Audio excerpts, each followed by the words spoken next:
এবার যে খবরে চোখ রাখবো, নাম না করে শুভেন্দু অধিকারীকে মির্জাফর বলে কটাক্ষ আব্দুল রহিম বক্সির। মির্জাফর রবার্ট ক্লাইভকে সাহায্য করেছিল সিরাজউদ্দৌলাকে পরাজিত করতে, সেই জন্য মির্জাফর বিশ্বাসঘাতকের নাম।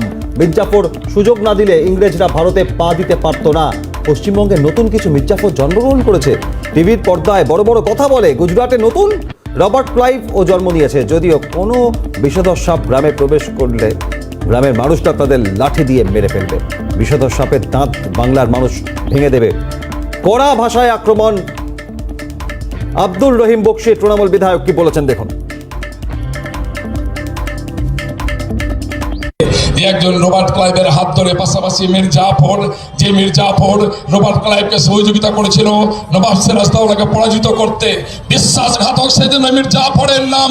সেই মির্জাফর সেই দিন যদি সুযোগ গ্রহণ না দিত তাহলে কিন্তু ইংরেজ আমাদের দেশে পা রাখতে পারতো না, আর 200 বছর ধরে পশ্চিমবঙ্গ থেকে শুরু করে ভারতবর্ষটাকে শাসন করতে পারতো না। কিছু মির্জাফর পশ্চিমবঙ্গের বুকে নতুন ভাবে জন্মগ্রহণ করেছেন, নতুন নতুন নামে। আমরা মনে করি পশ্চিমবঙ্গের মানুষরা তৈরি আছেন। আমরা দেখেছি যখন কোনো বিষধর সাপ আমাদের বাড়িতে বেরিয়ে আসে, যখন কোনো বিষধর সাপ গ্রামের মধ্যে বেরিয়ে পড়ে, তখন গ্রামের মানুষরা আমরা তখন আর বসে থাকি না, হাতে লাঠি নিয়ে সাপটাকে তাড়া করি এবং সাপটাকে না মেরে ফেলা পর্যন্ত আমরা শান্ত থাকি না। বিষধর সাপ দংশন করলে মানুষের মৃত্যু হয়। বকরা সাপ নামে একটা নতুন সাপ বেরিয়েছে, যে সাপ খেলাড়িরা যারা সাপের ডুবডুবে বাজিয়ে পশ্চিমবঙ্গের বুকে মানুষকে সাপের খেলা দেখিয়ে মানুষকে মেরে ফেলার চেষ্টা করছেন, সেই বিষধর সাপের বিষ দাঁত ভেঙে দেবে পশ্চিমবঙ্গের মানুষ। প্রতিনিধি সমক মালদা থেকে এই খবর নিয়ে রয়েছেন। সমক, এর আগেও বারংবার বিতর্কিত কথা, তার মন্তব্যকে নিয়ে বিতর্ক হয়েছে আব্দুল রহিম বক্সি। এবার যে ভাষায় আক্রমণ করলেন, সব মিলিয়ে কি ছবিটা সামনে আসলো, কোথায় করলেন? দেখো, বারবার বিতর্কিত মন্তব্য করার নতুন কিছু নয় আব্দুল রহিম বক্সির কাছে। এর আগেও দেখা গেছিল তিনি বিরোধী দলনেতা শুভেন্দু অধিকারীকে বারবার আক্রমণ করেছেন। এবার সরাসরি মালদা সুজাপুরে গতকাল একটি সাংগঠনিক সভা করতে গিয়ে সেখানে বক্তব্য রাখতে গিয়ে তিনি পুরো ভাষায় শুভেন্দু অধিকারীকে আক্রমণ করেন। পাশাপাশি তিনি একইভাবে রাহুল গান্ধীকেও আক্রমণ করেছেন এবং এই নিয়ে শুরু হয়েছে রাজনৈতিক চর্চা। বিজেপির পক্ষ থেকে পাল্টা কটাক্ষ করা হয়েছে এবং পরিষ্কার অভিযোগ করা হয়েছে যে এর আগে এইভাবে মন্তব্য করার জন্য আব্দুল রহিম বক্সির নামে তারা থানায় অভিযোগ করেছিলেন, কিন্তু তারপরেও তিনি থামেননি। তিনি তার লাগাতার বক্তব্য এভাবে চালিয়ে যাচ্ছেন। পাল্টা কংগ্রেসের পক্ষ থেকে দাবি করা হয়েছে একের পর এক কুরুচিকর মন্তব্য করছেন আব্দুল রহিম বক্সি। আসলে তিনি টিকে থাকার জন্য এ ধরনের মন্তব্য করছেন। রাজনৈতিক মহল মনে করছে যতদিন লোকসভা ভোট যত এগিয়ে আসবে এই ধরনের মন্তব্য আরো বেশি শোনা যাবে। একেবারে সমক, এই বক্তব্যের প্রতিক্রিয়া জেলা বিজেপি নেতৃত্বের তরফ থেকে কিছু উঠেছে? দেখো, আমরা জেলা বিজেপি নেতৃত্বের প্রতিক্রিয়া পেয়েছি। তারা পরিষ্কার জানিয়েছে রহিম বক্সি যে ধরনের মন্তব্য করছেন তা খুবই কুরুচিকর মন্তব্য। এর আগেও তিনি এ ধরনের মন্তব্য করেছেন এবং এই নিয়ে তারা রতুয়া থানাতে তার বিরুদ্ধে অভিযোগও করেছিলেন, কিন্তু তারপরেও তিনি ক্ষান্ত হননি। তিনি মন্তব্য করে যাচ্ছেন।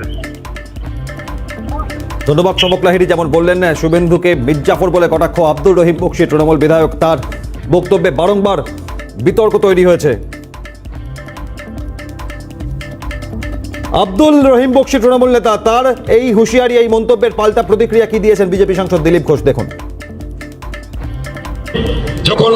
অনেকদিন ধরে ফটফট করছে, দেখছি কি আছে, নিজে ভোটে দাঁড়িয়ে জিতে আসুক। একটা এমএলএও গতবারে ছিল না, এত বছর রাজনীতি করছে ওখানে। এবারে কংগ্রেসকে খেয়ে আমরা যেহেতু ভোট কেটেছি, তাদের এমএলএ হয়েছে দু একটা। মালদায় কিছু নেই, টিএমসি আছে এখনও, কংগ্রেস ওখানে। তো সেই জন্য ওইসব বড় বড় কথা বলে বাজার গরম করছেন। একজন করতো, সে এখন জেলের ভাত খাচ্ছে তিহারে। শুনলেন দিলীপ ঘোষের প্রতিক্রিয়া। অন্যের বাড়ির ঝগড়ায় বিজেপি কেন?